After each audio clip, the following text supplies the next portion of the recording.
is there one particular moment in time that stands out for you when you look at your bodybuilding career as a whole? Okay, my happiest moment and my darkest moment were very close together. My darkest moment is standing on stage, waiting for them to announce the winner. And my happiest moment was when they announced me as the winner. Yeah, but what show? Like, was it the Mr. Olympia? Was it, you know, Olympia. the Mr. Universe? Olympia, mainly. The Olympia. This is interesting. In '77 Olympia, I'm standing on stage. In that year, they decided not to go 6, 5, 4, 3, 2, 1. They want to announce the winner first. So I'm standing on stage. I'm at the end, and I'm thinking to myself, I'd say, please, universe, please give me a sign right now so I can know that I won and act more like the winner right now. And at that moment, the judge walks past like this and says, Zane first. Nice. Say, yes, yes. You know, there's always a lesson in everything. The thing about it is, if you have something happens to you and you say, this is the worst thing that ever happened to me, you're probably wrong. And it might even be the best thing that happened to you, because when something seemingly awful happens to you, it just means you're going about it all wrong. Now turn around and go the other way. It's saying, stop that, do something better than that. And so that you need it at the time. Yeah. And so you can't say that's bad. It's just, it's a warning from the universe. Yeah. And I try to be open to stuff like that. You talked about one omen, which was your fourth Mr. Olympia. Can you tell the guys a story, the omen about the fourth Mr. Olympia title? You know, 3 seems to be my number. 3. 3 is my number. You know, there's a whole science of mathematics devoted to 3. It's called trigonometry, trigonometry, triangular measurement, trigonometry. And I taught trigonometry. And it seems like 3 is my first post office box in Santa Monica, P.O. Box 366. So 3 is present throughout my life. And actually going from 3 to 4 was my goal, because 4 is sort of like the number of completion. You go from the triangle, stable structure, to the rectangle.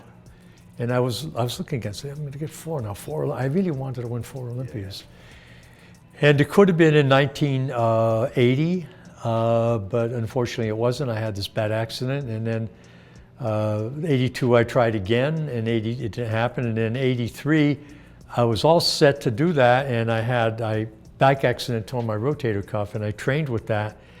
It prevented me from getting as big as I would have liked. And you know, in bodybuilding, especially with me, what it was is if judges see you big and muscular one year and then smaller the next year, it doesn't help you. You just get voted down. And so I was great in 1983, incredible shape, definition, but I wasn't as big. And you know, I got the 4, but it was 4th place. And when I got that, I think, well, you know, that's it. That's my omen. Yeah. This is it. And I realized that was the end of my competitive career. I was 41, and I said, well, this is it. You know, I got to let go. And it wasn't easy. It wasn't easy. It's like the change of life, where you shift from bodybuilding as what you might call character armor. This is a theory I developed. There's 2 kinds of bodybuilding. When you start out, basically you're working on building up your ego, and what you're actually doing is you're putting on a suit of armor. You're putting on armor, basically to shield you from fear. You know, at your core, when you're young, you might say that's loving compassion, but you can't just have that out there all the time. You encounter hostile forces, and so you cover it up with a layer of fear, and then with a layer of muscle. It could be a layer of fat too, but that's your shield. That's bodybuilding as character armor. You're arming yourself. In competitive bodybuilding, it's like that. You're building layer after layer after layer, and the you is deep down inside what's really you.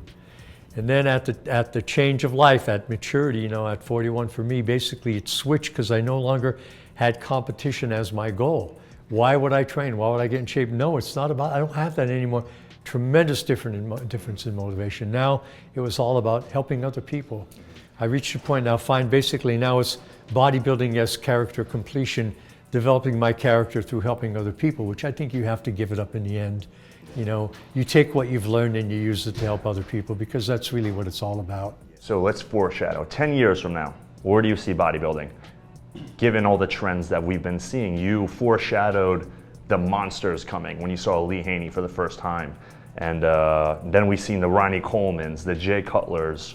You know, these guys keep on getting bigger. Where does this sport go in 10 years? They might be even bigger, but then In 10 years, I'll be 87, and I might not be able to see anything by then. I don't know.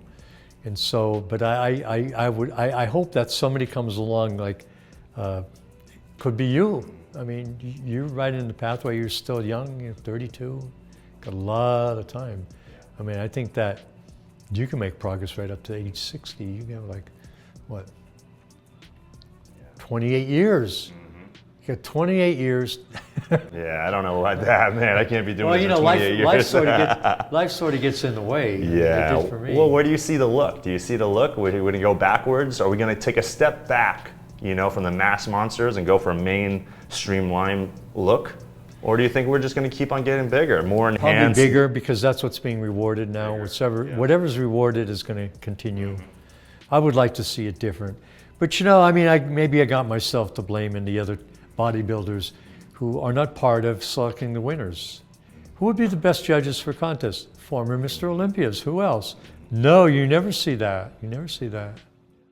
Well, they should have maybe like you said, former Mr. Olympias, they have like a say, act as one judge, or even the audience. I feel like the audience should have a say as well. I think that's why you're so popular, is because everyone could relate to your physique, because everyone wants to look good in clothes, but then when they take their shirts off, they want to look impressive as well. And I feel like you do the best. You're the best of both worlds. You know, 190, rip, lean, wide shoulders, small waist, great legs.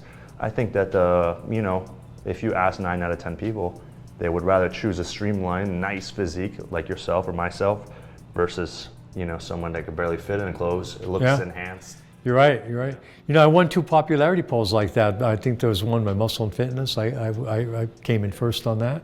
And so most people do want that. And so I think that it would be nice if it went in that direction, but it's going to take a leader to take them there. I nominate you. Thank you, brother. It's a big responsibility. It is. Big responsibility. But I think you could be up for it. I mean, you got a lot going on. I think now, you know, the industry is shifting. I think people are more into more natural foods, natural lifestyle, natural way of living, less enhanced. You know, I think people are more aware of what they're putting in their bodies, and they're realizing maybe, you know, like maybe we've been moving too fast. You know, maybe we shouldn't be in a rush to be, you know, 275 pounds on the off season, breathing heavy. You see a lot of people, they're passing away young in bodybuilding. And it's very unfortunate, because now it just seems like drug protocols are being thrown around. Like, all right, you want to start competing? Here's drug protocol. You want to start competing? Here's drug protocol. But drugs don't make the champion, because they have no base. They have no hard work ethic that it takes to become its, you know, what I learned from you is the training is everything. Yeah. The training, the intensity, they don't, you know, people getting into sports, they don't have that yet. They haven't developed that character. You know, one thing I learned, if you could do this, it would be great. What happens in the off season? Typically, somebody will train down for a contest and get defined and get in shape, and since they've sacrificed so much, they can't wait to start pigging out, and they balloon back up maybe 30 pounds, and they get heavy in the off season. Big mistake. Refrain from doing that. If you could stay lean in the off season, keep abdominals, then you could build muscle on top of that. You know, if you could put on 3 pounds of muscle a year, that's a lot of muscle. Look how big a 3-pound steak is. It's huge. Slice that up and put it in the important parts. You have a great different look. And so I think that just people are, you know, misguided, misinformed about what to do and how to train and how to keep it going. And you know, this is like a fad for some people. They do it for a while, and you know, you see progress, and for one reason or another, they stop. You know, go some other place, and they're in a hurry, and they don't see it. I get many young guys in the gym. They come up to me and they try talking about things that are way advanced. You know, drug protocols, this, that, and meanwhile they've only been training for 6 months, 7 months. They don't know the first thing that it takes. You know, and I always push them away. I was like, you know what, this is not for you. You know, you're not ready for this. Not for you, not for you, not for you. Remember, Victor Martinez said it right. He's like, everyone competing these days is like going into a gunfight with a knife. You know, and he doesn't want to be there with a knife in a gunfight, you know, and I think people, you know, the state of bodybuilding is, you know, to compete at this level, you need to do X, Y, and Z. And, you know, many people, they don't have the discipline, the time in the gym, the passion for the gym, the knowledge, the nutritional knowledge to even, you know, excel even with these compounds that they're taking and using. And I think it's something that's concerning. It's very concerning. Henry David Thoreau put it well. Should we make Should we turn our springs into summer? You know? Can't we wait for summer to come on its own? Do we have to make it happen now? And that's what's happening now with the drugs and everything, is people want it now. When they first started getting like the Masters contest in Mr. Olympia, they would have the regular contest, and then they'd have the Masters, and the Masters looked way worse because they weren't drug enhanced. They weren't, you know, and it just, the contrast was so obvious that people fell away from it. I think that's the problem. People are used to seeing all these, you know, big muscular bodies that aren't achieved by any natural means. And you know, I think that once you're exposed to that and you're a bodybuilding fan, that you expect to see that. In the words of one competitor, I think Wayne Domidia told me this, he said that, you know, one year, I think it was the Olympia in 1988, they drug tested and everybody came in looking not as good as they had been looking. And afterwards they complained to Wayne, who ran the show. They said, "Wayne, we don't mind paying $200 for a seat up front, but when we do, we want to see freaky muscle." Well, you have those fans that want that, you know, and if you cater to that, then basically you're not going to be able to cater to everybody. So Beaker stands out better the further back you get, and nobody's looking up close that much. We never see anybody.